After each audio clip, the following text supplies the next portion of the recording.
Pagod ka na ba? Medyo masakit ng paa ko gawa nitong sapatos ko. Gusto mo isuot mo muna itong sapatos ko? Anong isusuot mo? Itong ditakong ko? Hindi ko pwedeng gawin yan. Parenta lang yan, di ba? Paano yung paa mo? Ako bahala sa paa ko. O ano, palit na tayo?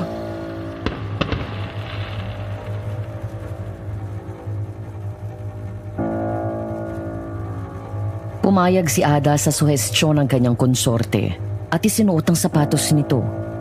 Ang datakong naman na sapatos niya ay binitbit nito hanggang sa makaabot sila sa malaking bahay na pag-aari ng sponsor ni Ada at siyang hermano mayor ng gabing iyon, si Fernan. Okay lang bang paa mo? Paanong magsasaka ito? Wala kang dapat na ipag-alala.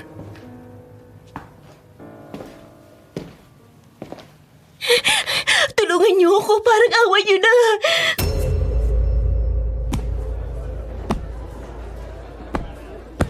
Fe, anong problema, Neng?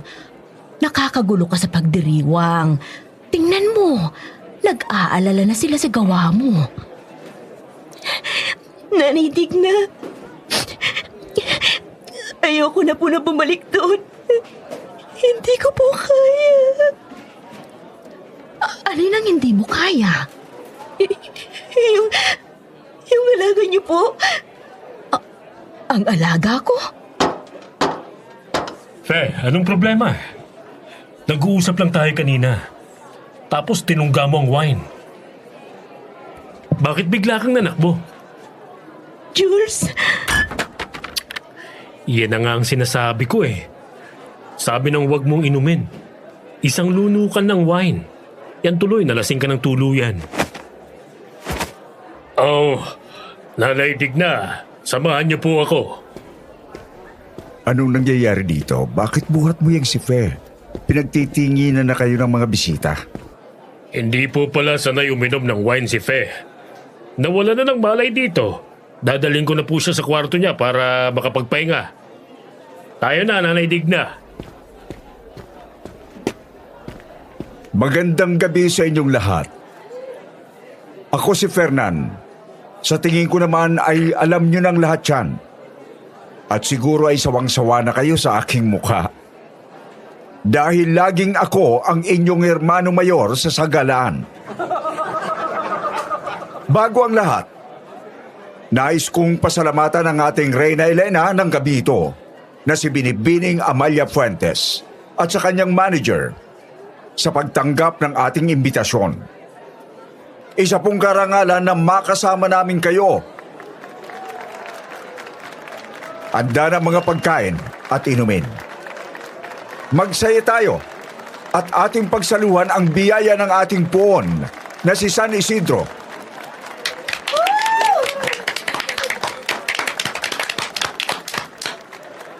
ang galing talaga ni Sir Fernan, ano? Hindi man ganun kasikat ang ating baryo at medyo liblib pa. Pero nakapag-imbita siya ng artista. Lahat naman pwedeng maging magaling basta may pera. Talaga ba?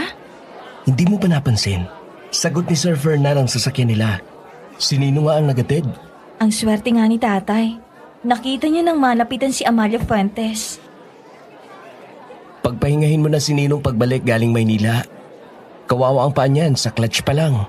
Grabe ang traffic doon. Bakit naman babalik pa si tatay sa Maynila? Nako, ang anak ko, ang ganda talaga. Para kung nakita uli ang iyong ina. Si tatay ng bobola. Para sa akin, ikaw ang pinakamagandang Reyna Sheba na nakita ko. Tama po kayo doon. Kung maaari lang, gusto ko sana na maranasan mo na maging Reyna Elena. Pero mataas na yung papel mo. Lalo't ang Reyna Elena natin ay isang sikat na artista. Siya nga pala, kayo bang dalawa ay kumain na? Kakain pa lang po. Nagpapahinga lang po ng konti. Ganun ba? Ramil, bahala ka na sa anak ko, ha? Huwag mo nga hayaang makainom ng alak. Ako pong bahala. Ako'y babiyahe pa. Iniintay ko lang na matapos mag-usap sina Fernan at yung manager ni Amalia. Bakit, Tay? Saan pa ang punta nyo? Ihatid ko sila pabalik ng Maynila. Ang kasunduan kasi, atin sundo sila kaya pumayag ang manager na sumagala dito sa atin si Amalia. Dindo? Nasaan ka? Ay, nandito ako. Oh, bahala na kayo ah. Lalakad na kami.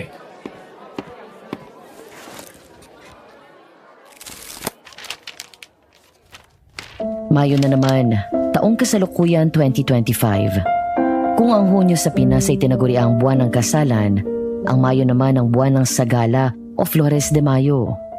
Sa matandang kaugalian, kapag napasama ang isang babae bilang sagala, may tuturing kang maganda. Lalo na kung ikaw ang mapipiling Reyna Elena. Ang lalaking matikas at gwapo naman ay bentang-benta bilang konsorte. Noong dekada 60, bihirang makita ang mga artista sa kalsada. Gintong-ginto, sabi nga ng mga matatanda. Swerte na kung sumama sa sagala. Makikita mo sila ng aktwal at malapitan. Dear Aswang Diaries and Madam Venus, pagbati mula sa probinsya ng Quezon. Ako po si Angelo. Hindi po kami taga rito.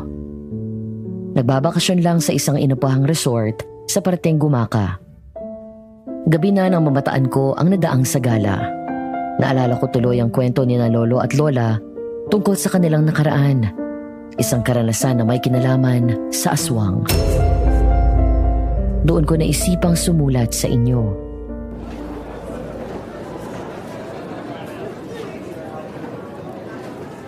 Bago matapos ang gabing ito, nais kong ipaalam sa lahat na ang aking anak na si Jules ay ikakasal na 2 linggo mula ngayon.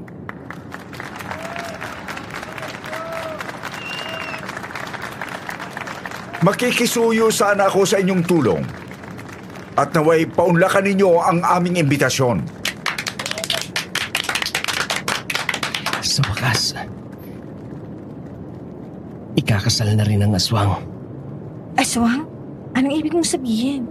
Mamaya na lang. O kaya bukas, wag dito.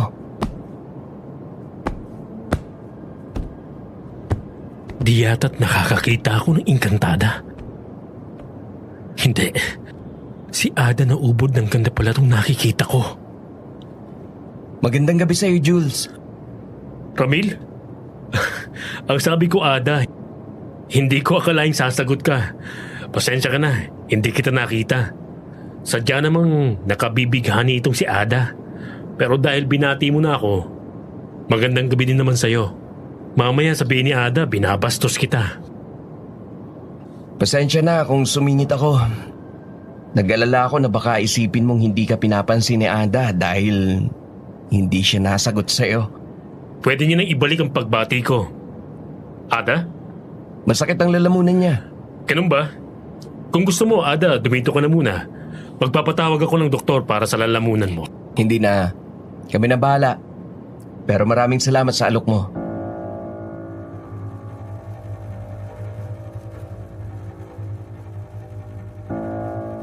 Siguro ay napikon kay Ramil si Jules dahil biglang tumalas ang uri ng sulyap na binigay ng lalaki sa kanya.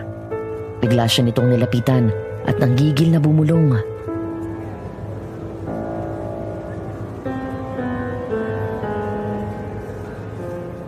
Uy, Gonggong, kung alam mong makakabuti sa'yo, huwag kang mapapel. Tigilan mo ang kasasabat. Pinipikon mo ko. Ano yan, Jules? May problema ba? Wala po, Papa. Iniimbita ko lang sina Ada at Ramil sa kasal ko. Ganun ba? Pero nagkasundo na kami ni Dindo na hindi na iimbitahin si Ada. Masyado nang pagod ang batang yan. Sa dami ng sagalahan na dadaluhan niya ngayong Mayo. Anong sinabi nyo? Hindi pwede. Jules? Ang sa akin lang naman, Papa. Baka kung anong isipin ng mga tao. Palagi niyong ini-sponsoran ng damit nitong si Ada sa tuwing sasagala siya. Tapos hindi siya imbitado? O ano naman? Walang kaso yon. Pero sa mga chismosa at chismosa meron. Iisipin ng mga yon na minamaliit natin si Ada. Siya puwera dahil anak lang ng driver niyo. Alam ng lahat na taga-baryo na magkababata at matali kami magkaibigan ni Dindo. At iisipin po nila na huwag kayong kaibigan. Kung lilibanan niyo si Ada. Kaya naman Ada, personal kitang kinukuha bilang abay sa kasal ko. Ikaw ang bridesmaid.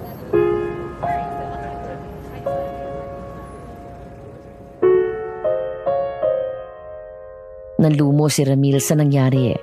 Hindi niya mapigilan na maimbita si Ada sa kasal. At hindi basta imbitasyon, bridesmaid pa. Ibig sabihin, kailangan ni Ada na manatili sa bahay ni na Jules upang makasama sa rehearsals. Halos sumabog ang isipan ni Ramil sa pag-iisip ng paraan upang makalusot si Ada ng...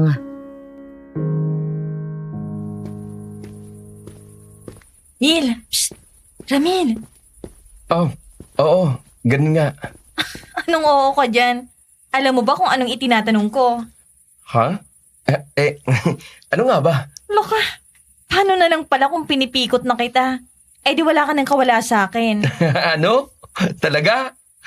Pinipikot mo ko? Kailan tayo magpapakasal? Ay, ikaw lang yatang napipikot na ubod ng saya. Parang akong dapat mag-alala para sa'yo. Mamaya paabayin mo ako sa kasal mo. Tapos kamukha ni Arure ang bride mo. Oh, may kutos ka sa akin. Kung ikaw ang mamimikot, kahit sinong lalaki papayag, wala nang ang pikutan na kailangan. Ano ba yung tanong mo? Torpe. Ano? Ano bang ibig mong sabihin na aswang yung anak ni Sir Fernan na si Jules? Paano magpapakasal yun? Bawal sa aswang ang mabasbasan, hindi ba? Ibang uri ng aswang yun si Jules. Nangaaswang yun. Anong nang-aaswang? Nanggagapang ng babae. At siya'y killer nga ang tawag ng iba sa lalaking yun.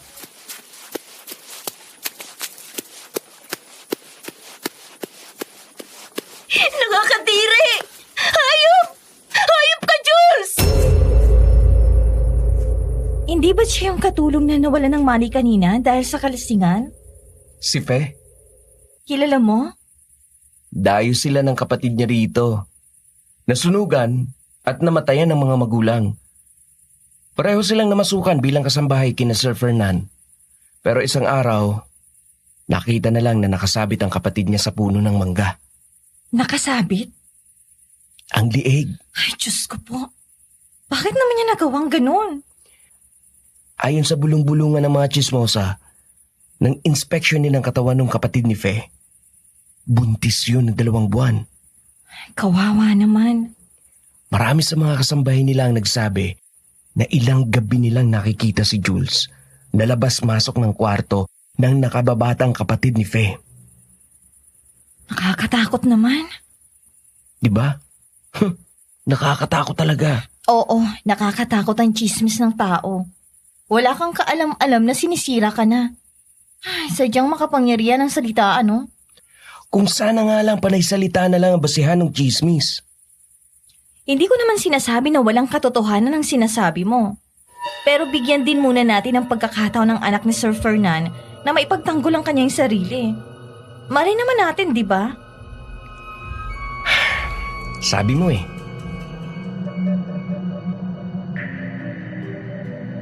Kinabukasan, nagumpisa ng mamigay ng imbitasyon ang malaking bahay. Walang natanggap si Ramil at Ada. Napanatag si Ramil. Nagtaka naman si Ada. Pagsapit ng hapon, nalaman nila ang sagot.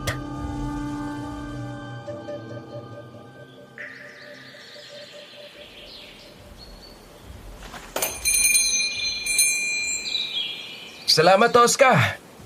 Bahala ka na ulit sa amin ni Ada sa susunod namin na sagalaan. Grabe naman sa tawag na abay sa kasal ng aswang. Para nakakakilabot tuloy. Sabi sa iyo eh, alam na sa buong baryo ang kawalang yaanong si Jules. Di napatunayan mo na totoong sinasabi ko na aswang talaga ang tawag sa lalaking yun. Nakatanggap ka na ba ng imbitasyon?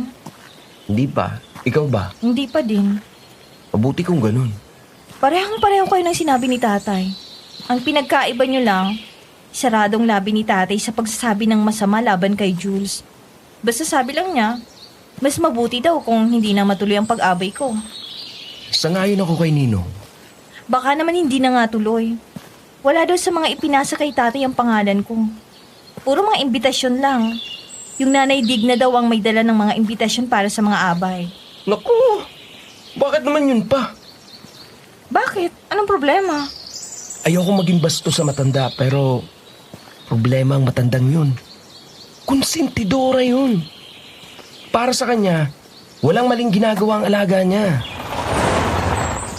Sino naman kaya to? Nalinti ka na. Ada! Butit nakita na kita. Dumaan ako sa inyo pero sabi ng tatay mo, nagsasauli ka daw ng gown. Sir Jules, Jules na lang. Nakakatanda ang sir eh. Hindi naman ganun kalaki ang agwat ng mga edad natin. sige Jules. Bakit mo nga pala ako hinahanap? Heto oh, imbitasyon yan para sa kasal. Akala ko ba yung nanay Dignang namumudbud ng imbitasyon para sa mga abay? Hinugot kong para sa'yo para personal kong maiabot sa'yo. Nag-abala ka pa. Kailanman na hindi ka magiging abala para sa akin, Ada. Siya nga pala. Nasa listahan ka din ng entourage. Bridesmaid ka. Aprobado ba ni Sir Fernan ito? Kami na magiging asawa kong ikakasal, hindi ang tatay ko. Kaya kung sino man ang gustong kunin bilang abay, walang pakialam ang kahit na sino. Jules, salamat sa imbitasyon. Pero baka may ibang gustong bride mo na maging bridesmaid niya. Sino naman? Walang kapatid ang babaeng yon at isa pa, matanda na yun eh. Baka mamaya mga lola pang makuha ano na abay. Kung papabayaan ko to sa kanya, kawawa naman ako. Puro kulubot ang makikita ko.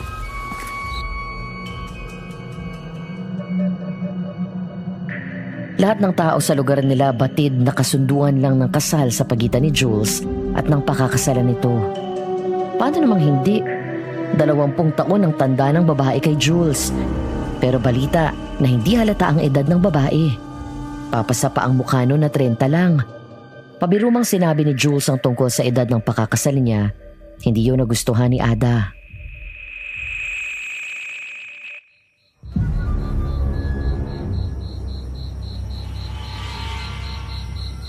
Jules, kahit matanda na, at kahit kasunduan lang ang kasal nyo, respeto mo pa din sanang mapapangasawa mo.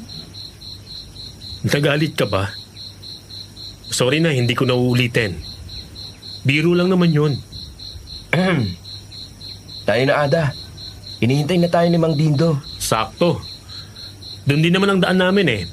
Iatid ko na si Ada sa kanila. Pasensya na, Jules. Mahiluin ako sa sasakyan. Maglalakad na lang kami ni Ramil. Pwede kang maupo sa kanlungan ko habang nabiyahe tayo. Jules, hindi ko ugaling kumalong sa lalaki. Kung biro man yung imbitasyon mo, hindi ako natatawa. Maaring anak ka ng amo ng tatay ko. Pero hindi ko gustong sinabi mo. Okay. Pasensya ka na. Wala akong masamang ibig sabihin sa sinabi ko. Nagmabuting loob lang ako. Dahil sabi mo, mahihiluhin ka. Nung bata kasi ako, kinakalong ako ni Papa para hindi ako mahilo sa biyahe.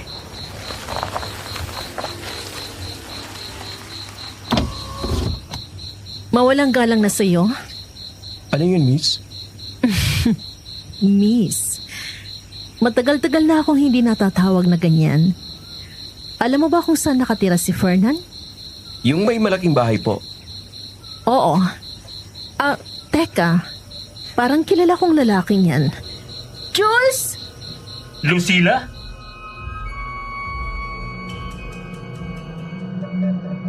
Maputing babae si Lucila. Medyo singkit. May mapupulang labi. May bahid ng kolorete sa mukha at buhok na alon-alon. Isang sopistikadang babae. Tama ang bali-balita.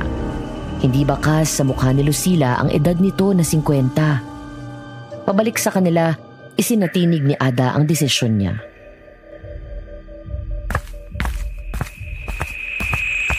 Ada, baka madukal mo ang buong daan dito. Galit na galit ang yabag mo. Mapapagod ganyan. Baka din sumakit ang mga paa mo. Bakit ba nagkaroon ng ganong anak si Sir Fernan? Na hindi niya na nirespetong mapapangasawa niya? At anong uri ng hawak yon? Alam mo ba nung hawakan niya ako sa siko, nakaramdam ako ng kilabot? Ada, Tama kayo ni tatay. Hindi na dapat natuloy ang pag-iimbita sa akin bilang abay. Hindi na ako dadalo.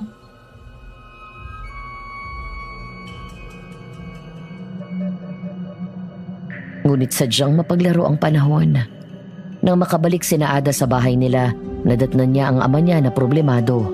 Kaya naman tinanong niya yun para lang malaman na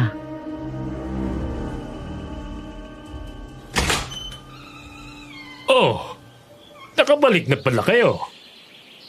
Mano po, tay? Pagpalain ka ng Diyos. Kumusta? Anong balita? Nahagi po kami ni Jules. Heto po, nabigyan ako ng imbitasyon. Ganun ba?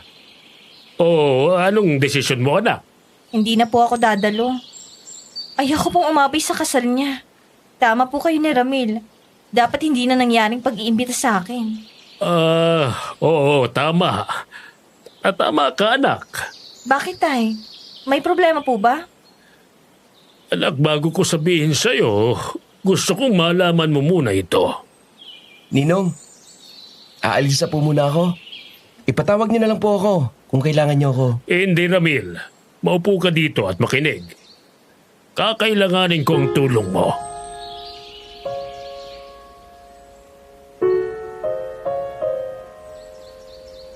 may malaking utang si Mang Dindo sa pamilya nila Jules.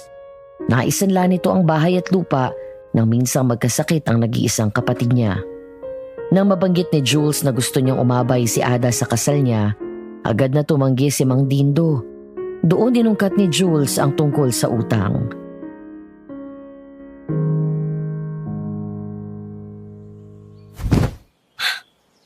Ibang klaseng lalaking yon. Bakit ako? Ano bang mahihita niya sa akin? Anak, ang manyak, hindi yan tungkol sa mahihita. Ang mahalaga sa kanila ay ang mapagbigyan ng tawag ng kamunduan sa kanila. Nais kong malaman mo na suportado ko ang desisyon mo kung ayaw mong pumunta. Pero paanong bahay at lupa natin? Itong bahay na ipinundar niyo ni nanay. Inulugan yung dalawa gamit ang pera mula sa pagtitinda ng mani. Mawawala na lang ba ito basta? Anak, ang bahay at lupa na bibili. Ngunit ang pwedeng mawala sa iyo, anak. Panginoon ko, maisip ko lang, nanginginig ang buong kalamnan ko. Hindi ako mapapatawad ng nanay mo, baka siya na mismong pagtapon sa akin sa impyerno. Tatay, mag-iingat po ko. Pangako. Ito na nga bang sinasabi ko? Ramil, dito ko hihingi ng tulong mo, ha? Alam mo naman tong kinakapatid mo. Kapag may napagdesisyon na gawin, mahirap nang magbagong isipan. Sige po, Ninong. Paano po ako makakatulong? Etong pasobra na imbitasyon sa abay. Pinahawakan nito ni Sir Fernand sa akin. Baka daw may maisip akong konsorte para sa mga abay. Pero bridesmaid po si Ada. Kung kukunin po ninyo akong konsorte doon, magiging isa po ako sa groomsmen. Baka po magwala si Jules. Kami nang bahala ni Sir Fernandon. Ilulusot ka namin. Basta ang mahalaga, bantayan mo itong si Ada natin.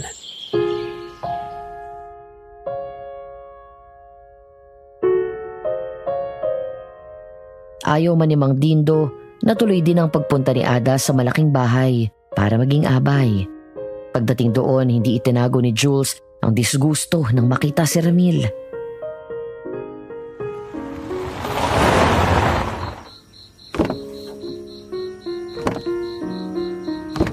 Ramil, ang anak ko, ha? Bahala ka na. Mahigit 1 linggo lang naman. Akong bahala, Ninong. Ada, buti at nakarating ka. Oo. Nakakahiya kay Sir Fernand kung hindi ako sisipot. Kay Papa talaga. Ako ang ikakasal, Ada. Siyempre para sa akin ang pagdalo mo. Tayo na. Sasamahan kita sa magiging silid mo.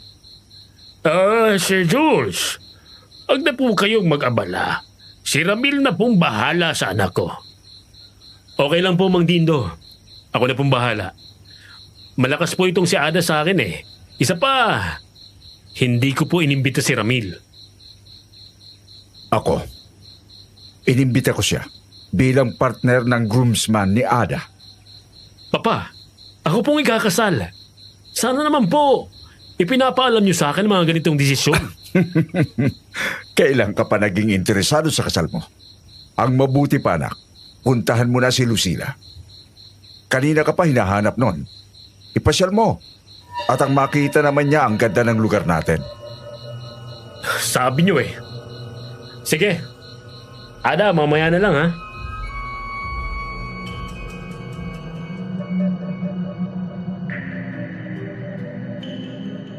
Pero ang mamaya ni Jules, naging saglitan. Naihatid ni Ramil ng ayos si Ada sa silid nito at swerte namang katabi lang ng silid ni Ada ang silid na napaglagyan kay Ramil. Ngunit hindi inasahan ni Ramil ang agarang pagbalik ni Jules. Ganito po ba? Ay, oo. Aba, magaling ang kamay mo ah. Salamat po. Dati po ako nagawa ng mga souvenirs pinagkakakitaan ko. Ay, ganun ba? Ay, heto nga pala. Uminom ka muna. Meron niya na may gatas. Uy, masarap to ah. Salamat po. Ay, naku, Indeng. Hindi ko sinasadya. May hina lang talaga ang aking panghawak. Nabasa ka tuloy. Okay lang po. Oh, anong nangyari dito? Natapunan ako ng melon. Ang mabuti pa ay magpalit ka na muna. Malagkit yan. Ramil, nagpapalit lang ako ng damit. Sige. Wala pa naman siya. Abala pa sa pagpasyal dun sa mapapangasawa. Sige, babalik agad ako. Palagay ang loob ni Ramil na hinayaang mag-isa si Ada. Habang siya naman ay abala sa pagtulong sa preparasyon ng kasal, hanggang sa makita niya ang tao na dapat ay wala sa mga oras na yun.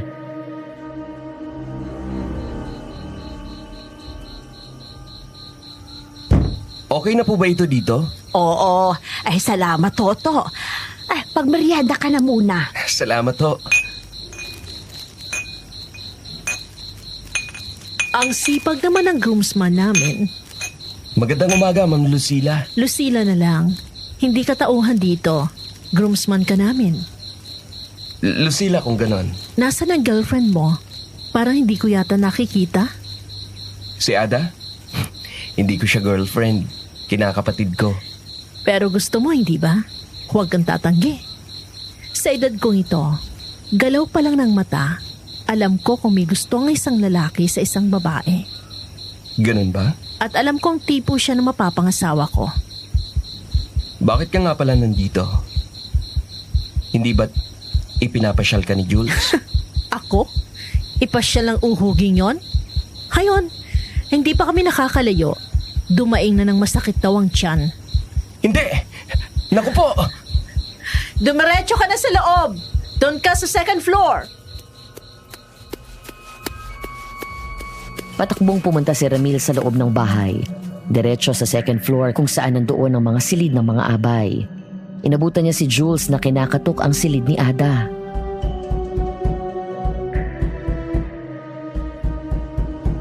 Ada, pakibuksan ng pinto. May iaabot lang ako sa'yo. Sa labas na lang, Jules. May inaasikaso lang ako dito sa loob. Kahit abutin mo lang. Hindi kasi ako disente para humarap sa tao. Saglit lang to. Sige, kung ganun, ako na lang ang papasok. May susi naman ako. Sir Jules, Fe? Anong? gusto ko po sana kayong makausap tungkol sa nangyari nung gabi ng sagalaan. Ano? Magrereklamo ka? Bakit nasa... Hindi. Ano kasi, sir, nabigla lang ako. Alam niyo na, medyo hindi lang sanay. Pero nung nakauwi ako, napaisip ako. Na ano? Hindi naman siguro masama kung kumagat ako sa mansanas na inaalok niyo, di ba? Matalino ka, Fe. Gusto ko yan. Nanggigigil ako sa ganyan. Pero paano naman yan, sir? Mukhang huli na ako. Dumating na ang bride niyo. Si Lucila? Makunat na yon. Siyempre mas pipiliin kita. Pupuntahan kita sa kwarto mo. Mamaya, ha? Sige, sir. Hihintayin kita.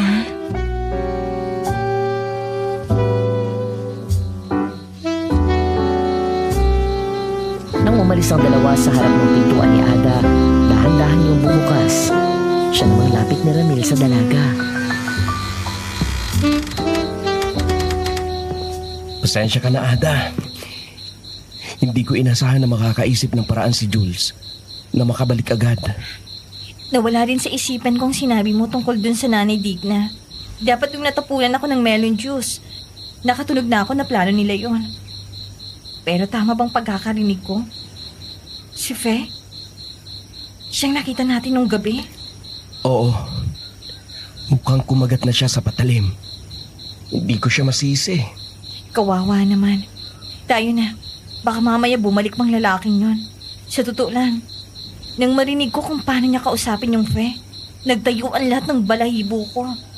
Ginapangan ako ng pandidiri na hindi ko maintindihan. Parang may tao sa loob. Dito sa broom closet nang gagaling. Teka, bubuksan ko. Ngunit hindi na umabot pa si Ramil para buksan yun. Bumukas ang pinto mag-isa at isang babae na medyo bata pa ang patumbang lumabas doon, kasunod ng mga walis tambo, mop at iba pang gamit sa paglilinis ng bahay. Punit ang damit pang katulong ng babae at putok ang labi. May mga pasa sa pulsuhan at braso na hugis kamay.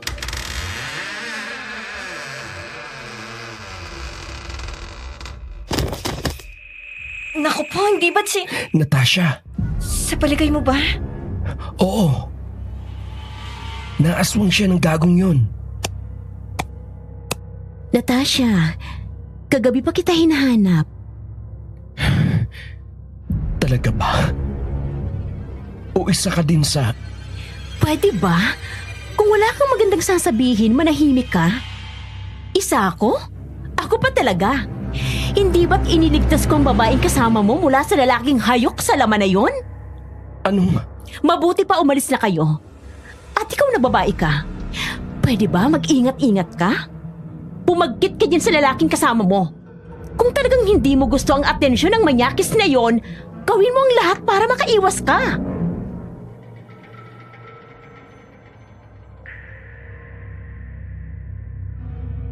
Hindi na nakita pa ni Ramil at Ada si Natasha.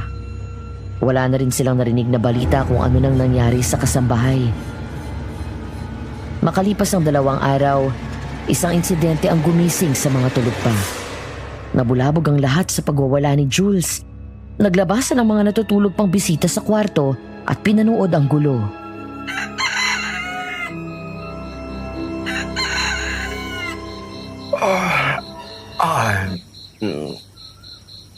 Ha?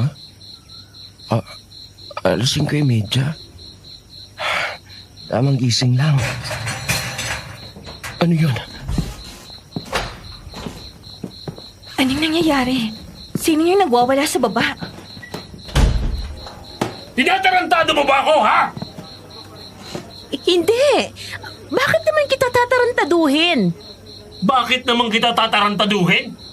Ikaw ang huling kausap ko kagabi. Magkasama tayo. Anong nangyari sa akin? Jules, Lucila, anong problema? Ang aga-aga nagsisigaw ka na. maliit na bagay lang. Maliit na bagay lang naman pala. Ano't halos marinig na sa kabilang iba yung sigaw mo. Tingnan mo, puro pasa at mga maliliit na kagat ako. Etong tarantadong babae lang na to ang nakasama ko kagabi. Kasama mo? Buong gabi? Hindi naman. Nagpahatid lang ako ng maiinom. Oo, tama. Dahil kung sinabi mo na kasama mo siya buong gabi, magtataka ako ng sobra.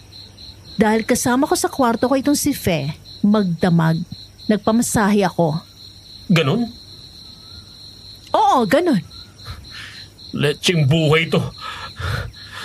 Paano ako mamaya sa hapunan nito? Ang daming makakakitang bisita sa akin. E di sabihin mo na pinagkakalmot ka ng pusa na nilaro mo. Ayoko sa pusa. Nandidiri ako sa mga hayop na yun. Ang baho ng dumi ng mga yun. Isa pa, hindi yun naliligo. Hindi mo na kailangan magpalusot kung ganon. Ano? Darling, sa lakas ng sigaw mo, hindi na uubrang palusot. Alam na ng lahat ang nangyari sa'yo. Pagsapit ng hapunan, sinadya ni Jules na makatabi niya si Ada. Ipinilit naman ni Ramil na nasa kabilang tabi siya ni Ada, habang si Lucila naman ay swabing naupo sa kabilang tabi ni Jules. Ada? Eto ang paella, subukan mo. Hindi pwede kay Ada ang paella. May halong seafood. Hindi siya kumakain ng seafoods. Ganun ba? Sutanghon. Eto oh. Pinasadya ko yan sa yaya ko. Specialty niya yan. Jules, salamat sa pag-aasikaso. Pero sa tingin ko, mas tama na asikasuhin mang bride mo. Nandito naman si Ramil para umabot para sa akin. Ako? Iha, hindi yan issue sa akin. Pero tama siya, Jules. Insulto yan sa ibang lalaki at lalo na sa pagkababae ko. Maaaring pangatlong asawa na kita. At isa lang itong marriage of convenience. Pero show some restraint, honey. Nawala na ako ng gana kumain. Anak ka naman ng Jules! Nabasa ka lang. Magpalit ka lang ng damit. Fe, nasaktan ka ba? Kung hindi, makisuyo na akong linisin mo na lang ang nabasag. Baka makabubog sa bisita. Opo, Sir Fernan. Sorry po, Sir Jules. Ang pogi mo pa din kahit basa ka. Matapos makapaghapunan, kanya-kanyang gawain na ang mga bisita. Si Ada at Ramil ay nagpasyang magpahangin sa garden, kung saan inabutan nila si Lucila na nandoon, nakatingin sa malayo.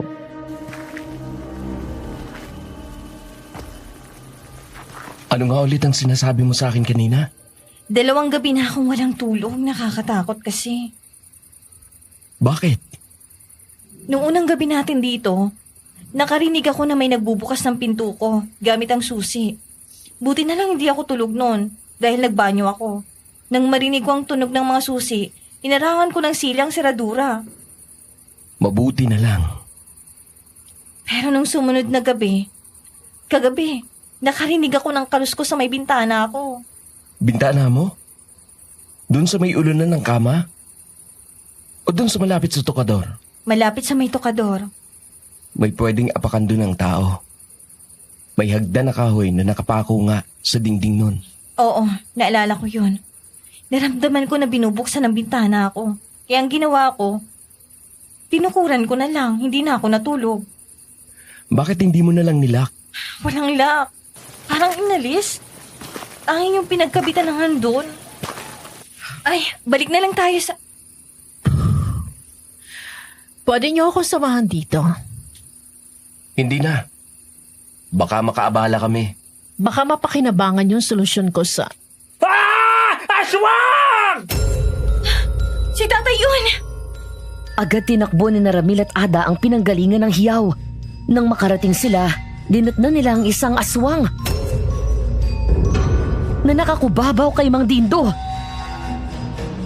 Isang mala-insektong aswang, may hubog ng katawan ng babae, habang ang ulo at mukha ay mala-insekto. Makitid ang bewang, mayaman ng dibdib at mahuhubog ang hita at braso. May bisig, binti, kamay at paang mala-insekto. May 6 na sobrang mga mala-insektong bias din sa parting likod. Dito! Tatay! Anak! Huwag kang lalapit dito, anak! Bitiwan mong tatay ko! Hayop ka! Ano yan? Ha? Ay! Ano yan? Aswang! Aswang! Sa pagtali ni Lucila, biglang umalis sa pagkakakubabaw kay Mang Dindo noong aswang. Tumalilis iyon palayo papunta sa talahiban. Siyang dating ni Mang Fernan. Anong nangyari, Dindo? Nahagip ako ng aswang.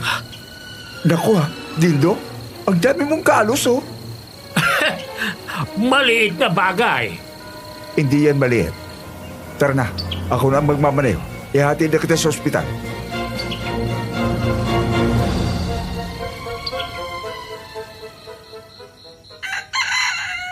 Tay, ano pong sabi ng doktor? Kumusta na pong pakiramdam niyo? Nako, anak ko. Alalang-alala sa tatay niya. Eto, buhay pa naman ako. Huwag ka nang umiyak, ha? Ay kasi naman po, hindi birong pinagdaanan nyo kagabi. Inaswang po kayo. Di bali ng ganong aswang, kaysa naman ikaw ang maaswang ng aswang na nakatira sa bahay na ito. Baka maging aswang ako at lamunin ang atay at puso ng gagong yon. Tay, Totoo yung sinabi ko, anak. Kung hindi nga lang anak yun ni Sir Fernan, may kinalagyan ng bastos na yun sa akin. Magandang umaga sa iyo, Ada. Sa inyo din, Mang Dindo, Ramil. Tumating ng demonyo. May sinasabi po kayo, Mang Dindo? Oo, meron. Ang sabi ko, magandang umaga din sa iyo, Jules. Hanap ka ng papa mo. Nang ganito po kaaga? Inahanap ng papa mo si Magda. Bah, malay ko kung nasaan ang babaeng yon. Sabihin mo yan sa papa mo. Nandun siya sa opisina niya, hinihintay ka. Talaga naman. Ako din na iaalis na. May pinapakuha si Sir Fernan. Ada, anak. Mag-iingat ka, ha? Nandyan naman si Ramil. Pero iba pa din ang maingat. Asyadong madulas siyang si Jules. opo tay, mag-iingat po ako. Bandang tanghali, nagtawag ang mananahi ng mga abay na kasya sa mga damit na una niyang natahi. Kumbaga, i-adjust na lang ng kaunti. Isa si Ada sa mga kumasya ang hubog ng katawan sa nabanggit na artikulo ng kasuotan. Ang pagkakaalam ni Ramil, sinusukatan pa si Ada sa loob. Kaya naman palagay ang kanyang loob. Kaya naman laking bigla na lang niya ng...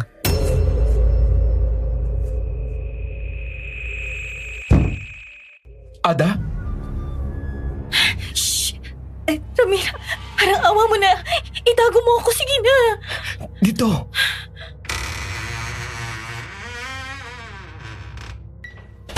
Ano nangyari? Iniwan kita na kasama ng mga abay at ng mananahi. Bakit suot mo pa din itong damit na pang-abay? Si Jules, nahagip ako. Ano? Paano? Nagsusukat kami, tapos nagkagulo sa loob ng kwarto. Dahil may bubuit na bigla na lang sumulpot. May mga ipis din na biglang nagapangan. Nagkagulo ang mga abay. Namalayan ko na lang na hinihigit ako palabas ni Nanay Digna. Ano? Sa garalgal na boses habang nanginginig ang katawan, dala ng takot, isinalaysay ni Ada ang nangyari nang naiwan siya ni Ramil.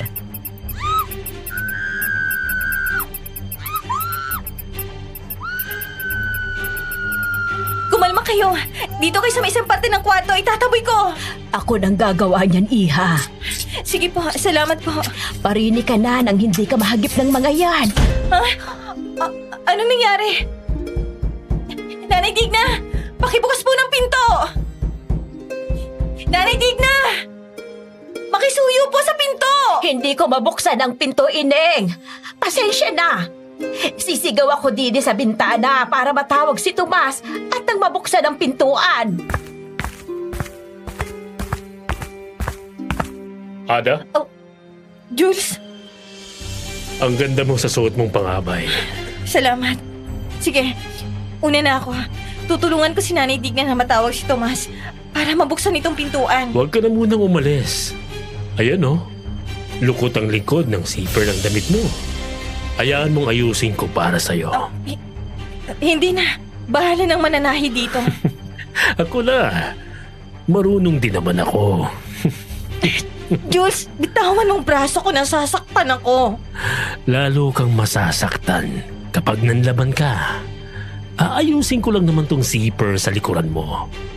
Huwag kang nervyosa. Ano ba, Jules? Yung kamay mo, wag mo akong kapain! Tinitingnan ko lang naman kung kasyang mga ito sa palad ko. Bastos! Aray ko! Walang iyakap! Bumalik ka dito! Hindi pa ako tapos sa'yo! Matapos sagipin ni Jules ang braso niya, ay sapilitan siya nitong itinalikod. Sinabing may nakitang problema sa zipper ng gown niya. Mula sa likuran ay naramdaman ni Ada na gumapang ang mga kamay ni Jules papunta sa harap ng kanyang katawan at dinakma ang kanyang mga dibdib. Doon na siya nagwala. Inapakan niya ang paa ni Jules gamit ang sakong niya at saka inundayan iyon ng isang suntok sa mukha.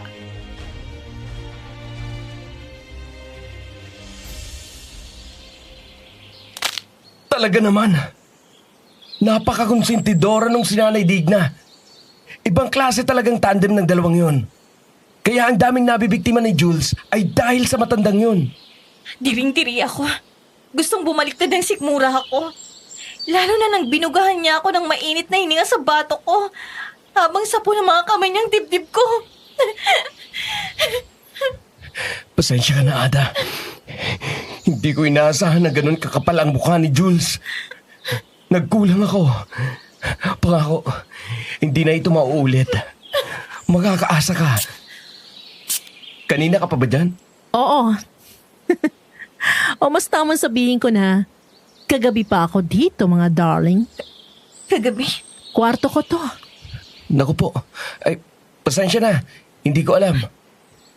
Sorry, hindi namin sinasadya na maabala ka. Lalabas Kung na ayaw kami. niyong makasalubong ang manyakis kong mapapangasawa, mamaya na kayo lumabas. Pagkasabi ni Lucila na ganoon, ay narinig ni Ramil at Ada ang boses ni Jules mula sa pasilyo sa harapan ng kwarto ni Lucila.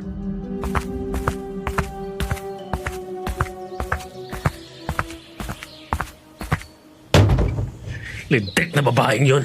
Sobrang pakipot. Bumilis din naman ang tibok ng puso ng dakmain ko eh. Maririnig din kitang umuungol na babae kapag nahagip na kita at naipadama ko sa iyo ang galing nitong si Jumbo Jules. Gago. Ramil, alam kong nagagalit ka para kay Ada, pero pigilan mong sarili mo. Sa mga ganyang uri ng tao, malagim na katapusan na naghihintay sa ganyan. Ilang babae pa? Maniwala ka sa akin, wala nang susunod pa. Huli na si Magda. Sir Jules? Sabi na tama ako nang nakita. Ikaw nga yan. Ano na naman ginagawa mo, Tito? Tapos mo akong indyanin sa garden. May lakas ka parang loob na lumapit. Ikaw naman. Hindi nga kita inindyan eh. Nagip ako ng piyan. Basta, nung babaeng papakasalan mo, alangan namang iwanan ko at sabihin kong may gagawin tayong dalawa. Gusto mo ba yon? Ipaalam ko sa kanya. Gaga ka ba? Gusto mong palayasin ako ni Papa? Mahalagang kasalang ito para sa ama ko. Kapag ito isinabit ko, sa kangkungan ako pupulutin. Itatakwil ako ni Papa. Ayun naman pala eh. Huwag ka nang makalit sa akin na. Babawi ako sa iyo. O sige. Paano? Mamayang gabi. Balita ko, may bonggang paparty ng mapapangasawa mo. Pumuslit tayo. Gusto mo talagang mahuli, ha? Oras-oras may pwedeng pumasok sa kwarto. Sino namang may sabi sa iyo na sa kwarto? Ano? At saan mo naman balak? Sa likod bahay. Sa may damuhan. Kung saan malamig at tanaw ang mga bituin. Ibang klase ka talaga, Fe. Parang gusto ko na dito sa pasilyo. Ay, hindi ko gusto nung nakatayo. Madali akong manlambot. Sige, mamayang gabi, bibilangin ko ang bawat oras, minuto at segundo, Fe.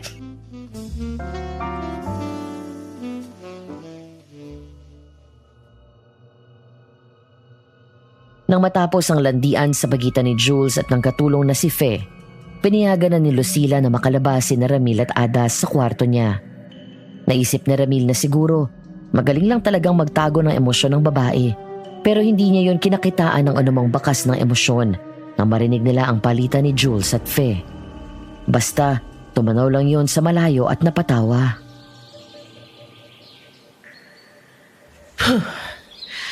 Pasensya na, nanigarilyo na ako. Dito ko naman ibinubuga ang uso ko sa bintana. Okay lang po. Ada, ano? Opo. Darling, alam ko na alam mo ng 50 na ako. Pero baka naman pwedeng makalambing ang hukluban na ito na wag mo na akong puin. Nakakatanda kasi. Sige, at saka hindi ka naman hukluban. Ang ganda-ganda mo pa nga. Papasa ka pa na kasing edadin lang ng mga 30. Sabi nga ng iba. Pero ibang tingin sa akin ni Jules, hindi ba? Lucila, mawalang galang na pero... Oo. Gago lang ang lintik na lalaki yon. Mas pinipili yung mga babaeng walang laban sa kanya. Ngayon naman, yung muchachang yun ang gusto. Nalulungkot ako para sa'yo. Salamat, Ramil. Pero huwag ka mag-alala. May karma sa mga tulad ni Jules. Hintay-hintay lang kayo. Paglabas ni Ramil at Ada mula sa silid ni Lucila, isang larawan ang nakita nila na nasa sahig. Larawan ng dalaga na sa tansya nila ay 16 na taong gulang, may maamong mukha at malamlam na mga mata. Ayon kay Ramil, yun ang nakababatang kapatid ni Fe. Hinawakan na muna ni Ada ang larawan at pinlanong ibalik kay Fe kapag nagkaroon ng pagkakataon hanggang sa gumabi na.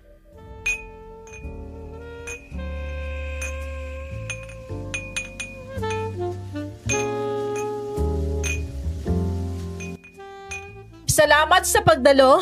Masaya ako nakarating kayo. Maraming salamat sa inyo. Magsaya kayo buong gabi. Fernan, salamat ha sa suporta.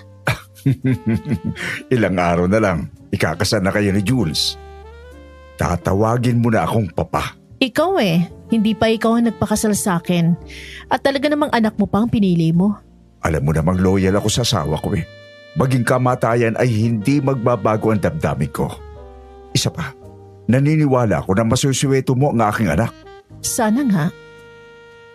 Ah! Tulong! Tulungan niyo ako! May halimaw sa hardin!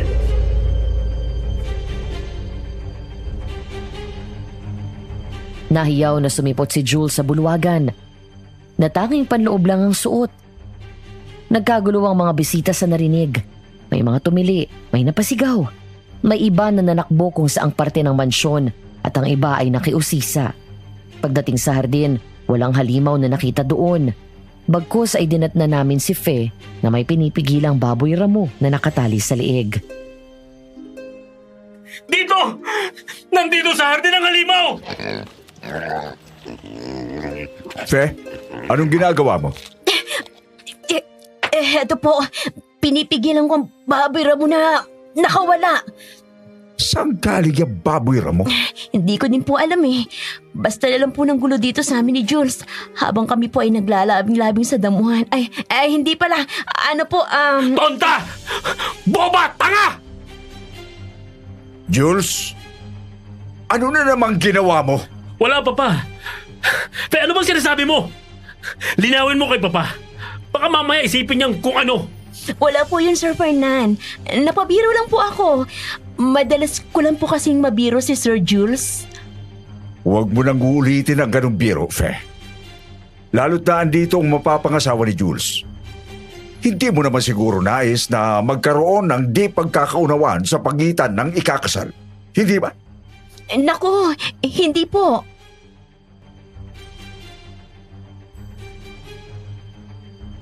Kumalma ang lahat bandang maghahating gabi na. Ngunit si Ramil hindi mapakali. Hindi siya makatulog. Pakiramdam niya, malagkit na mainit ang paligid ng kanyang silid. Sinubukan niyang katok-katokin ang mga dingding niya. Inaalam kung tulog na si Ada. Ngunit nanatiling tahimik ang kabilang dingding. Inisip niyang tulog na si Ada. Kaya naman nagpa siya si Ramil na lumabas saglit at magpahangin. At doon niya nalaman ang isang katotohanan.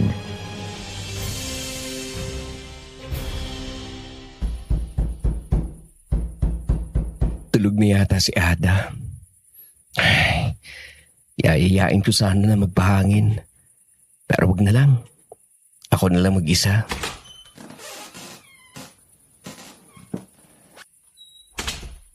Wala talagang tatalo sa malamig na simoy ng hangin sa gabi.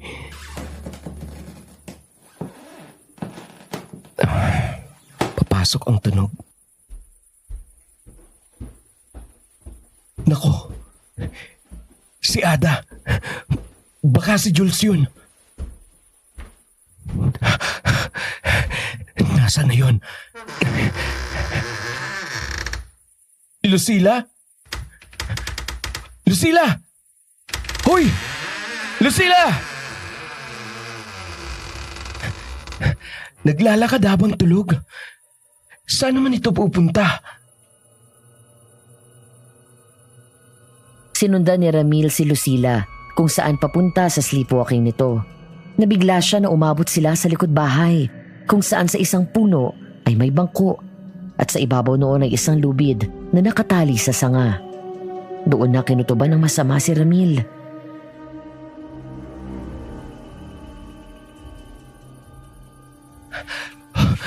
Lucila! Gumising ka! Gising! Ha? Ano? Ano ito? Bakit may lubid na pambigti dito? Teka, bakit mo ako yakap-yakap sa bewang? Lumayo muna tayo dito.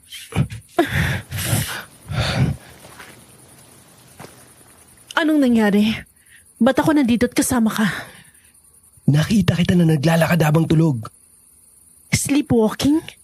Ako? Sinundan kita. Dahil ayaw mo magising. Kahit anong tawag ko sa'yo. Nabigla na lang ako na dito ka pumunta. At nandyan ang mga bagay na yan. Hayop na Jules na yon. Bakit? Anong problema? Yung gunggong na yun ang problema ko eh. Napakahayop. Akala ko, kung pababayaan ko na lang siya sa pambababaan niya, okay kami. Pero mali ako. Talagang gagawa siya ng paraan para mabura ako sa landas niya. Kung hindi mo mamasamain, bakit ka pumayag sa kasalang ito? Sa pakiusap ni Fernan, Hindi ka ba pwedeng tumanggi? hindi ako makakatanggi. Dahil hindi ko naman gustong tumanggi. Bakit?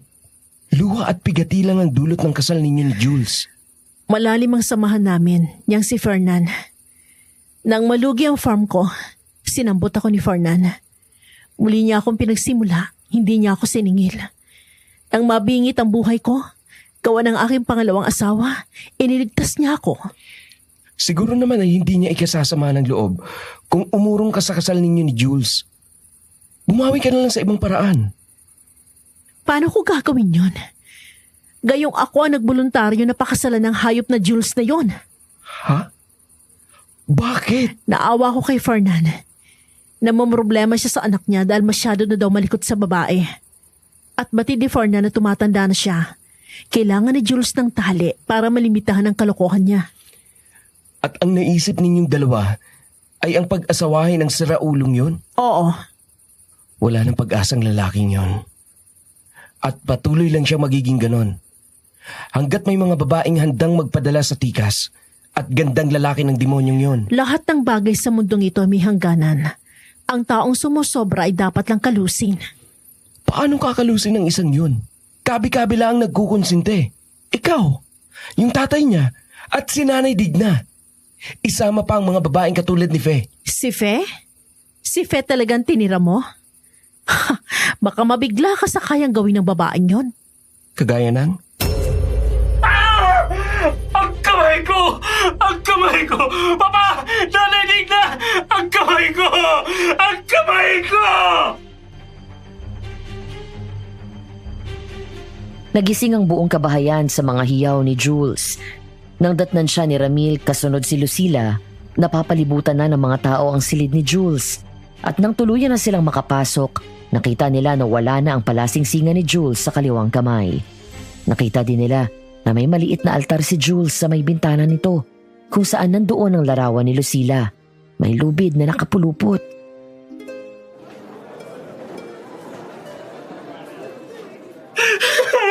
Ang daliri ko! Nasaan? Hanapin niyo! Ayokong tuluyang mawalan ng daliri! Ano ito? Itong altar na to, para saan ito? Sa kalayan! Ang mahalagaya ko! Bitiwan mo yan! Tigilan mo ako sa pagmamaktol mo! Saka na? Saka na talaga? Muntik ka na makapatay ng tao, hayop ka!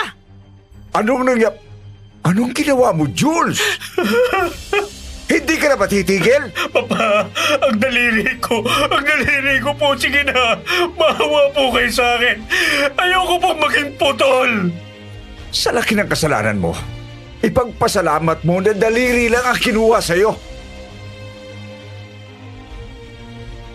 Napag-alaman ni Ramil na nag-oorasyon gamit ng mahika negra si Jules. Hiling niya na mamatay si Lucila. Buti na lang at nailigtas ni Ramil si Lucila at naharang niya ang muntikang pagbibigti ng babae habang naglalakad ng tulog. Ang altar-altara naman ni Jules ay dinala sa simbahan para pabasbasan at tuluyan ng sinunog. Ngunit hindi pa doon natapos ang kawalang hiyaan ni Jules dahil isang gabi bago ang kanilang kasal ni Lucila.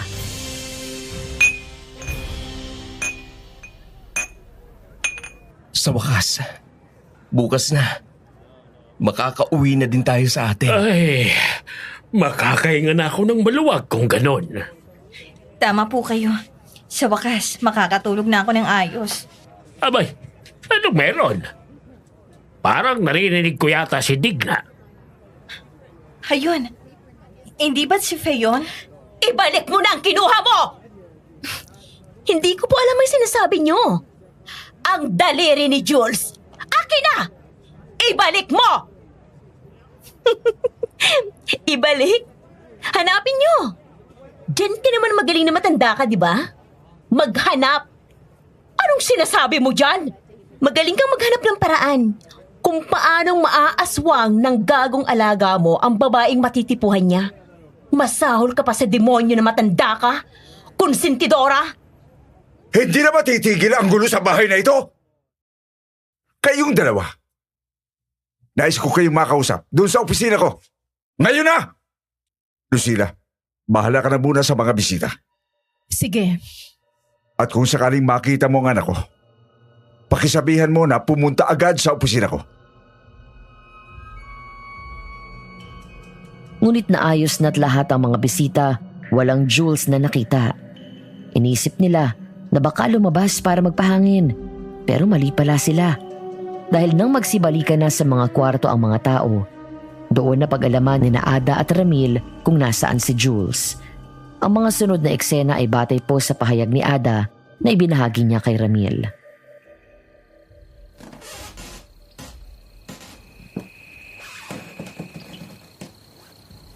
Sa palagay mo, Ramil, nasan kaya yun? Baka nasa kwarto ng kung sinong bisitang babae. O kaya ng kung sinong katulong. Pero bukas ng kasal. Bakit? Sa palagay mo ba, titigil ang kahayukan nun kung ikakasal na siya? Sa bagay. Siya nga pala, Ramil. Oh, ano yun? Ano kaya kung dito ka na lang matulog kasama ko? Ha? Ano? Bakit? Natatakot kasi ako. Baka kung anong maisipan ng Jules na yon. Naiintindihan ko ang takot mo. Pero kung papayag ako, ilalagay mong sarili mo sa alanganin. Bakit naman? May tiwala naman ako sa'yo, no? Ako wala akong tiwala sa sarili ko. Anong sinabi mo?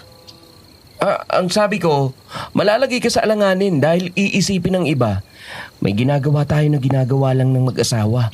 Magiging alanganin ka niyan sa pagpili ng mapapangasawa. Yun lang naman pala eh. Pabayaan ko na sila. Tungaw to. Mayos ka nga. Kuya Biro, natatakot kasi ako. Huwag kang mag-alala. Isang sigaw mo lang darating agad ako.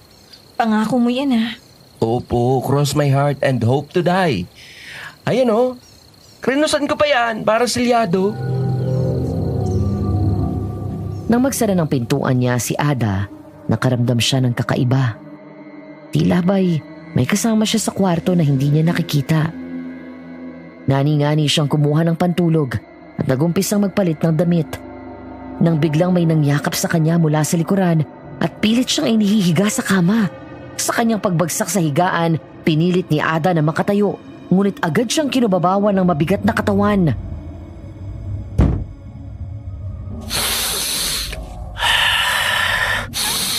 Ang bango-bango mo talaga.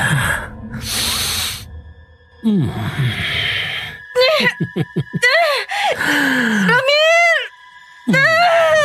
Hindi ka dapat makasigaw. Lagi na lang nakabantay yung asong ulol mo sa'yo. Hindi man lang kita mahagod ng ganito. Ayok! Talaga ako, lalo na sa kama! Masasarapan ka sa akin, sobra. Malilimutan mo ang pangalan mo.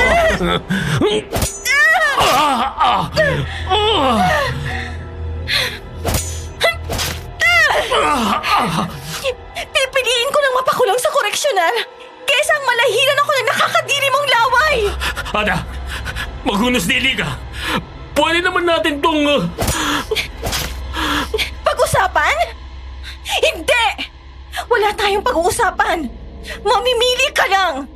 Lalabas ka ng silid na to o lalabas ka ng silid na ito na wala ng kabahagi mo! Ada!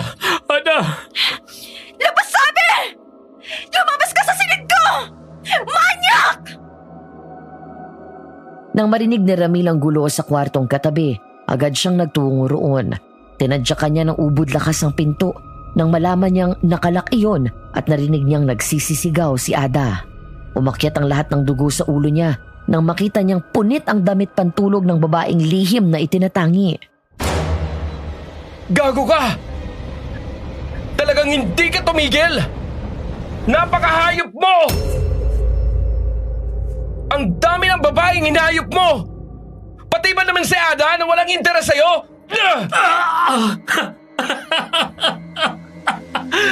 Galit na galit ka. Bakit? Dahil naunahan kita? Ang bang-bango niya. Ang kinis. Papatayin kita! Ramil, wag! Binaboy ka ng hayop ng lalaking ito! Hindi! Wala siyang nagawa. Maniwala ka. Naproteksyonan ako ng punyal na bigay mo. Sigurado ka? Oo. Kaya sige na. Huwag mong dungisan ang mga kamay mo ng maduming dugo ng hayop na yan! Ngunit hindi pa tapos ang problema. Kaalis lang ni Ramil sa pagkakakubabaw kay Jules nang marinig ang teli ni Lucila mula sa labas, sa bandang hardin ng malaking bahay. Nagkagulo ang lahat at nagsipaglabasan ang kanika nilang mga silid. Nang daluhan nila si Lucila, isang nakakarimarim na tagpo ang kanilang nasaksihan. Lucila? Ano nangyari? Yung matandang katulong, patay na si Nanay Digna. Ano? Anong Nanay Digna? Nanay Digna! Sinong gumawa sa inyo rito? Dindo, Sel. tumawag ka sa morgue. Ipakuha mo na si Dina. Dumaan ka din sa barangay. Ipaalam mo ang nangyari. Sige po. Panagutin mo ang may gawa nito! Kumalma ka, Jules. Kahit ano pa ang sitwasyon, ang mga tulad natin ay dapat kumilos ng may dignidad. Panatilihin mo na kalmadong disposisyon. Kalma! Kalma! Letsing kalma yan! Inang kalma yan! Namatay si Nanay Digna!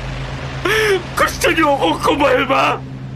Kakalma lang ako kapag napatay ko lang gumawa nito kay Nanay Digna!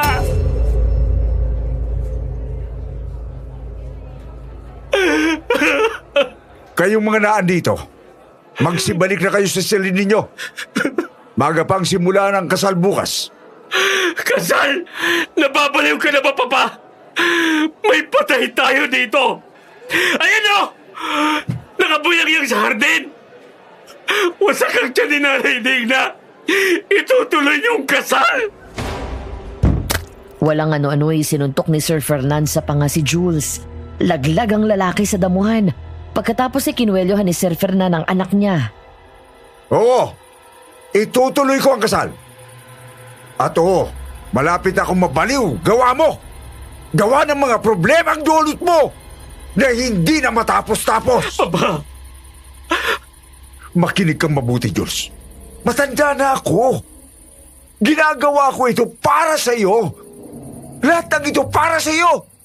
Kaya mabuti pa, umakto ka na ng matanda ka na. Hindi laro ang buhay. Lalong hindi laruan ang mga babae. Ano pong... Bago mahuli ang lahat para sa iyo, tumino ka na. Dahil baka makita mo ang sarili mo sa sitwasyon na mas malala pa sa sinapitig niya. Hindi na kita matutulungan kapag nagkakayon. Kagaya ng isinigaw ni Sir Fernan, itinuloy ang kasal kinabukasan. Isang buhay ang nawala, ngunit parang wala lang sa mga bisita ang nangyari. Kahit ang mga abay ay mukhang hindi apektado. May iba pa nga na nagsabi na nakuha ni Nanay Digna ang nararapat sa tulad niya na konsentidora ng masasamang tao. Gabi, isang after-wedding party ang ginanap. Si Jules, Lucila, Sir Fernan at di lalampas sa 10 ang dumalo. Baka pwedeng tigilan mo na yung kaiinin mo. Hindi pa natin nahihiwa ang bridal cake, lasing na lasing ka na. Lasing? Sinong lasing? Ako? Hindi Kaya pa kitang paligayain mamaya. Umayos ka nga. Maya ka naman sa mga tao. Maawa ka rin sa papa mo. Huwag mo siyang hiyain. Huwag hiyain? Iniiya ko si Papa? Talaga? Iniiya daw kita, Papa. Pakibigyan niya si Jules ng kape. Tapangan niyo! Kung ako ang babae, pipiliin ko na lang napakasalan ng sarili ko kesa magtiyaga ako sa ganyan. Ang sarap dunggulin ng bote ng alak ang mukha. Saan ba nakuha ng lalaking yan ng ganyang ugali? Kawawang magulang sa ganyan. Malas pa ni Sir Fernan. Wala nang katuwang sa paggabay sa alibugang yan. Maraming salamat sa pagdalo niyo sa aming kasal. Kay haba man ng 2 linggo ng preparasyon ng aming kasal, natuloy din. At bilang simbolo ng aming pamamahagi ng aming natanggap na basbas sa simbahan, hihiwain na namin ang wedding cake. Kuha lang kayo. Kung kayang maubos, mas mabuti.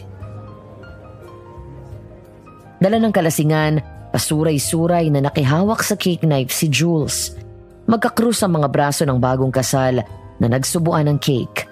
Ilang beses nabahira ng icing sa mukha si Lucila dahil sala-sala ang pagsusubo ni Jules.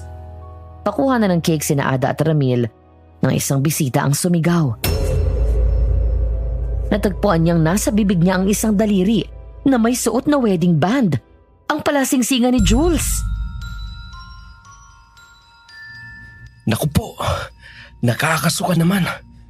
Kung ako nakasubo nun, buong sikmura ko sigurong ilalabas ko. Buti na lang hindi pa tayo nakakakuha. Nasusuka na din yata. Hayop ka! Nasaan ka? Sino ka magtarantado ka na gumawa nito, ha? Harapin mo kung gago ka! Naku, nagwawala na naman siya.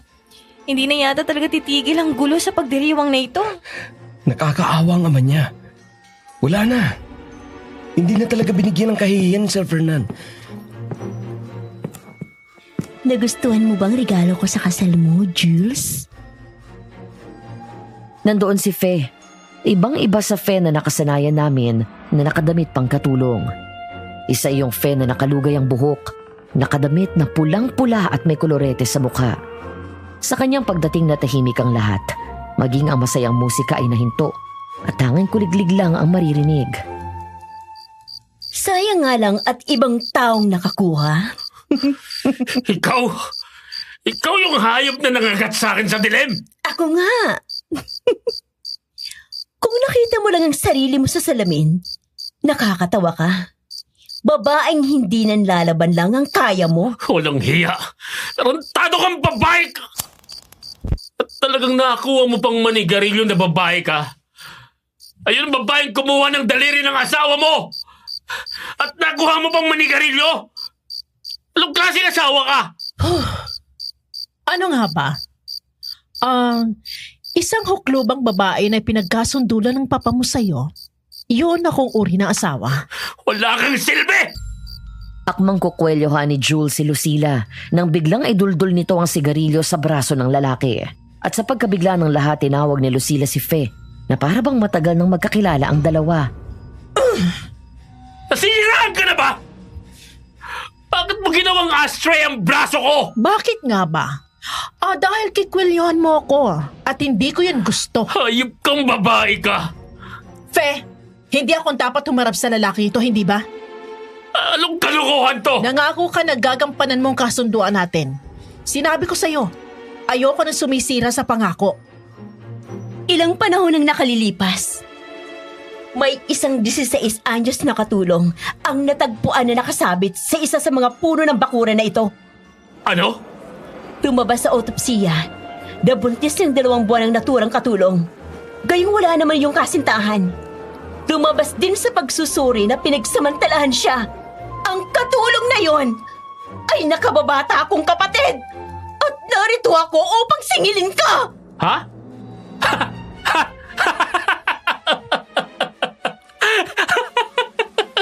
Nagpunta ka pa talaga dito para dyan?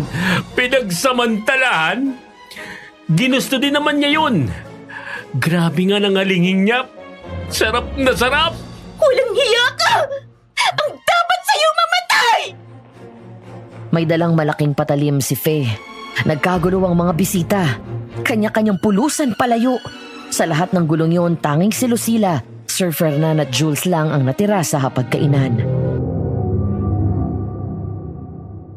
Fe, nag-usap na tayo. Nagbigay na din ako ng malaking halaga sa'yo. Parang ahawaan mo na. Umalis ka na lang. Parang hindi na tayo magkasakitan, Ineng. Umalis? Malaking halaga? Yun lang bang mahalaga? Yun lang bang halaga ng puri at buhay ng kapatid ko sa inyo? Binaboy ng anak nyo ang nakababata akong kapatid. Pera lang ang pangtapal nyo sa halip na suwituhin nyo yung anak nyo! Fe, ako na ang humihingi ng tawad. Hindi ko kailangan ng paghingi mo ng tawad. Hustisya ang kailangan ko. At makukuha ko lang yun kapag nakitilang ko na buhay ang hayop na Jules na yun! Huwag! Parang awa mo na. Maawa ka sa anak ko. Bitawan niyo ako! Papa! Sinaksak ni Faye sa tagiliran si Sir Fernan. Umalingaw-ngaw ang nakakabinging sigaw ni Jules, habang si Ada at Ramil naman ay nanakbo palayo sa gulo. Sa takot nila, nagpasya silang magtago muna sa maliit na chapel na parte ng ari-arian ni Sir Fernan. Ngunit sinusundan yata talaga sila ng gulo. Dahil hindi pa sila nakakakalma ng tuluyan, bumukas ang pinto noon at pahandusay na tumuloy si Jules, kasunod si Faye. Dito muna tayo. Kawawa naman si Sir Fernan. Dito muna tayo. Kawawa naman si Sir Fernan. Hindi mo ako malalapitan! Bahay ito ng Panginoon! Sagrado to! Wala kang magagawa! Wala! Gonggong! Aswang ako at hindi demonyo! At kahit pabawal sa amin ng basbas ng pare, makakatuloy pa rin ako sa loob nito! Tulong! Tulungan niyo ako! Tulong? Sinong tinatawagan mo? Ang Diyos mo? Makinig ka at isaksak mo ito sa kokote mo bago ka mamatay! Ang Diyos ay pag-ibig at ang Diyos ay kabutihan! Paano kang didinggin kung puno ka ng kasamaan? Umuuso ka na! Ililigtas na ako! Patay ka na! Nalimutan mo na? Pwede kitang ihagis palabas! Tulungan niyo ako! Anong pakiramdam na ikaw naman na nagmamakaawa? Na ikaw naman ang nasa ilalim? Na kahit anong hingi mo ng tulong, walang lumalapit sa'yo? Ang sakit, di ba? Naging masaya naman tayo, di ba? Saya? Nakakadiri ka! Nandidiri ako sa pinghahawakan mo ko! Hindi yan totoo! Totoo yan! Kaya nga lagi ako nagpapasalamat sa mga gulong dahil hindi mo na itutuloy ang gustong-gusto mo, hayop ka! Ano? Hayop kayo ng yaya mo! Nilalagyan niyo ng pampatulog ang inumin at pagkain na gusto mong aswangin, hayop ka! Wala kayong konsensya! Kaya naman tuwag-tuwa ako nang patayin ko ang hayop na yaya mo! Pinatay mo si Nanay Digna? Walang hiya ka! Halimaw! Oo! Halimaw ako! Pero kayo ng yaya mo, demonyo! At ipapakita ko sa'yo kung gaano ako kahalimaw! Nag-uumpisang gumalaw ng sensual si Faye sa mismong tapat ng kabahagi ni Jules habang hinihimas nito ang dibdib ng lalaki. Ano mo'y isang dancer sa kabaret na nangaakit ng kalalakihan si Faye. Hindi ba't itong gusto mo? Mainit? Pwes, damhin mo ang init ng galit ko! Aray!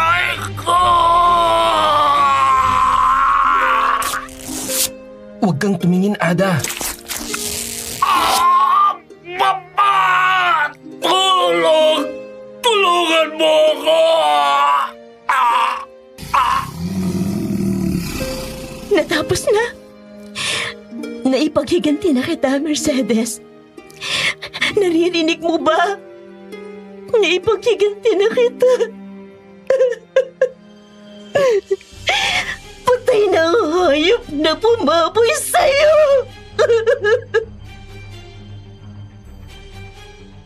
Nabuhay pa naman si Sir Fernan. Naisugod siya sa ospital. Sa kasabaang palad, napigtal ang katinuan niya. Nang magkamalay siya, baliw na. Si Lucila naman ay inayos ang lahat sa ari-ariang naiwan. Ibinigay na niya kay Mang Dindo ang sasakyang minamaneho nito. Si Fe, hindi na alam kung nasaan. Hanggang sa umaga na paalis na ng malaking bahay sina Ada at Ramil.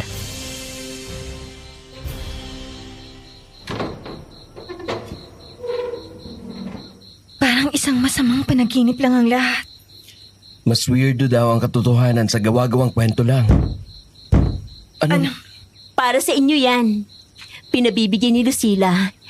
At mula din sa akin. Fe? Oh! Bakit parang takot na takot kayo? Hindi ko kayo aanuhin. Hindi aanuhin. Pero inatake mo si tatay. At nilapa mo si Nanay Digna. Una sa lahat, hindi ko sinaktan ng tatay mo, Ada. Palabas lang namin ang lahat. Ano? Napuno na ang airpods mo sa kakahabol sa'yo ni Jules. Kaya nagkaisa kami na gumawa ng palabas. Panlansi ba? Ganon. Para iparamdam kay Jules na may kakalat-kalat na aswang. At si Nanay Digna? Winakwak ko siya. Pero wala akong kinain sa kanya. Panakot ko lang yun kay Jules na siya na ang susunod. Paano ka na ngayon? Saan ka pupunta? Anong papano? Eh di uuwi na ako sa probinsya namin. Magsisimula ng panibagong buhay. Si Lucila naman, nakakuha na ng bagong mapapangasawa. Ganun ba? Ingat ka. Ingat sila sa akin. Gusto niyo ng sikreto? Ano yan? Hindi masarap si Jules. Panay taba. At lalong hindi siya malaki. Singliit lang siya ng hindi liit. Ganon din kapayat. Hindi katulad ng sayo. Ano? Ano bang sinasabi mo? Sinilipan kita minsan. May kalalagyan ng magiging asawa mo. Hinay-hinay lang O paano ba yan? Diyan na kayo. Matapos ang insidente sa malaking bahay, balik sa normal ang buhay ng mga tao sa baryo. Ang bagong balita, aswang ng malaking bahay, inaswang at namatay.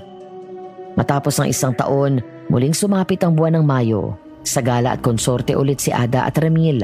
Sa pagkakataong yon, si Mang Dindo na ang ermano mayor.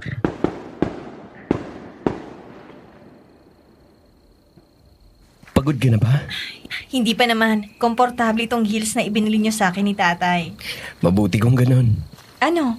Wala ka na namang sasabihin? Na ano? Lagi na nang bang ganito? Ang alin? Ang sitwasyon natin. Na? Puro ka na lang ba? Ligaw tingin? Baka maduling ka niyan. Ano kasi? Anong ginagawa mo? Ang bagal mo eh. Kaya ako na nag-first move.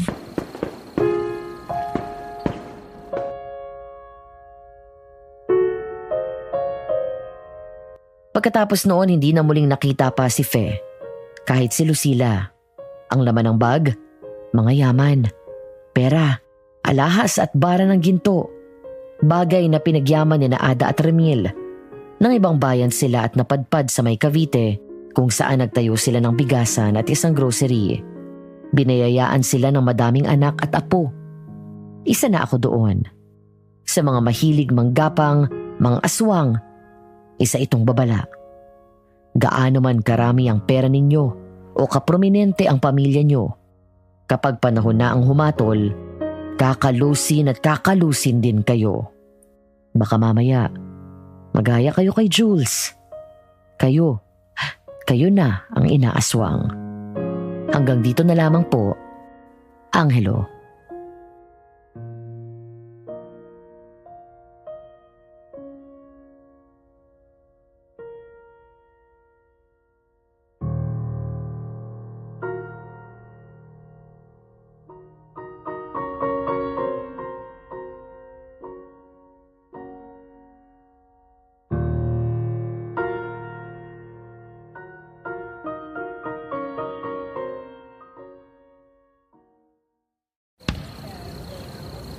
Pagod ka na ba?